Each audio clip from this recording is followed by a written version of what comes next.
Good morning. Today is Indigenous Day, October 9th, formerly celebrated for Christopher Columbus, who was a fraud, a big fraud. Christopher Columbus was the biggest fraud we had in America. Soon we will be celebrating on Ponce de Leon, the real explorer who came before ever Christopher Columbus was not even non-existent. To explore America and South America and the Caribbean. Ponce de Leon, which was a great explorer from Spain. His birthday was on December 8th, I figured out. The same day of my birthday. So we're going to observe December 8th really soon.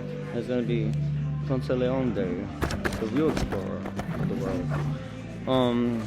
Yesterday with the Latin American parade, I assisted for a little bit on Fifth Avenue. So Hispanic Heritage Month or whatever.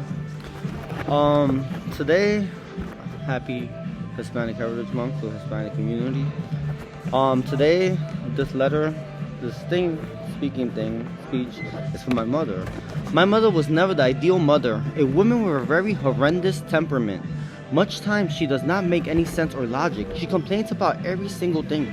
She has made my father, brothers, and I so miserable all the time. Anything that we look forward to in the future, she shows few interest. Before it arrives, it's like when the Japanese attacked Pearl Harbor, then we don't really enjoy anything. She complains about the quality of cleanliness at our home. She's worse than a wake-up call at military camp. We would try and tend our beds before school or work. She was not one time satisfied with how they were tended. She would talk out loud, angrily, complaining they were not done and redo them the way she thought they would be done. Well, she would get angry at my brother because at a young age asked for a check his father sent weekly or once a month, a small portion just for him, and she would be so furious, stating that my brother is selfish and greedy and she needed the money. All he wanted to do was buy video games and he was into skateboarding or clothes. She had the teachers in my brother's high school. Mind you, she allowed him to attend the worst high school in the Bronx. Had the teacher fail him on his senior high school year, so he would not have a graduation, so his biological father would not be surprised him in attendance to his graduation and make him go through summer school and then say he passed after he finished summer school. And it was the teacher's fault. She paid some hoodlums money to destroy my brother's expensive goose-style coat in the winter going to high school.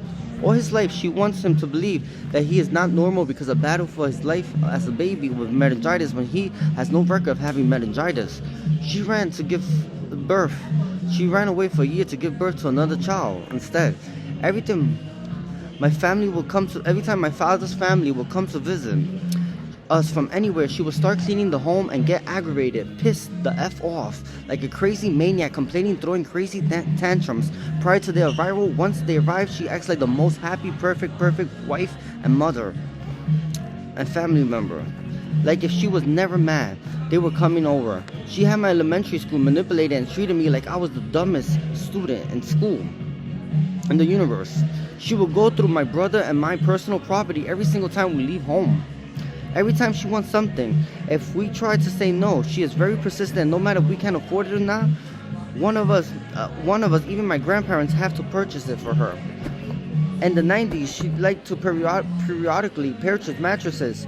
Some of her mattress purchases add up to $10,000. My brother's father got so frustrated with her, not because of an affair, when someone spilled the beans, that she purchased the house in a private community. She went to her chosen bank from her private account and requested a bank certified check for the agreed sale amount of the home in Jardines de Gurabo in Gurabo, Puerto Rico.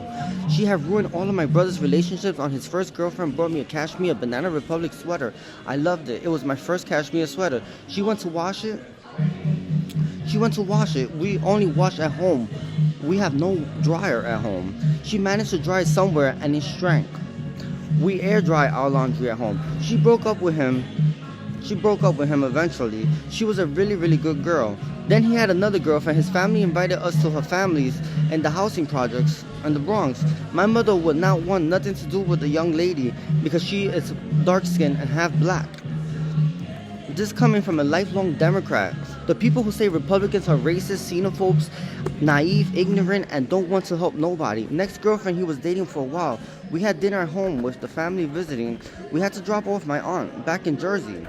So normal thing, my brother's girlfriend comes over. They decided to jump in the tub. My mother had my father rush back speeding to New York to catch them naked in the bathroom. That girl was embarrassed and detested and hated my mother. He ended up moving out with her in a rush, a recipe for disaster because my mother does not let nature take its course. And him desperate to move out, had to figure out they were not compatible for each other. After in debt, credit card maxed out. The grandmother is the biggest maniac in Puerto Rico, trying to kill every senator in Congress to take over Puerto Rico. A death of the lady's sister, credit ruin, no job. Once he got into a car accident, he got a little settlement, purchased a second car he really liked at the time. She got infuriated. We had to take a trip.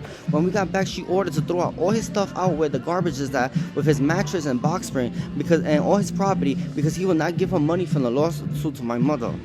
And she has people spying on him. She hates her kids having sex at home. She would disconnect all the phone wires at night and take the phones inside her room so we would not talk on the phone. We would have to hide our wires and phones. We were never allowed to be out after 8 or 9 p.m. She would put on the chain on the door so we could not enter the home. We were never allowed to go anywhere on our own, even on our teen years. She would try and put us in a bad position with our grandparents, for example, on Christmas, because we don't get gifts from our grandparents on Christmas Day because they are Jewish. She would throw out any of items we loved, even the stupid cup that my brother loved so much for his coffee and crackers in the morning. He doesn't drink coffee or crackers anymore. My mother, you are not a good person. We are not suffering every single day, mother. And why are you doing this to us? Why do you hate us so much, Mom? And my quote: unconditional love I have never seen and will never see. It's a hole in your heart that will never be filled or healed. The hurt is a hurt that no one should ever feel and experience, a pain I endure every day of my existence that deters me unwantedly. This is the result when women. Another result is this is the result when women have children with multiple men. It's a whole ruckus. Each child with a different man, because she would hate the children that man brings into the marriage. Only two people. I think only in this world people should have only children with one person. And if they go into another marriage, they're not allowed to have no more children. You have 2 max children, and that's it. Girls, please don't rush guys into marriage. Wait until the life and finances are in line. Men do not graduate school and get a master's until age 30 or 35 until they know they get a job or position, even in the family's company at that time. Girls, if the guy has money, you can't marry him until he's 35 or over. Until he knows and he's in love with you, and you were very patient, and you're not money hungry, and you're not very persistent about marriage or buying a ring at Tiffany. It's a turn off. No adopted parents unless only adopted kids go to same-sex female or male couples, because a female and a male couple, the female would detest that kid after the age of 18, and that kid would never be welcomed back in the family like they were until they were 18. Don't even try to marry into rich families or think the young rich kids are going to take care of you. The parents have those kids on a tight budget until they finish graduate school. They have a budget just for themselves, to take care of themselves, not anyone else, and they rent for themselves, and they're not allowed to have you guys move into their little places in New York City or San Francisco or wherever they visit in Miami. Don't have children unless you have money for their universities, first car, and so on, first stuff. If you can't provide that for your children beforehand, before planning a birth of the child's university money, and you're financially set, or you have your own home or condo or a townhome, don't plan on having children. That's it for my morning radio. Take care.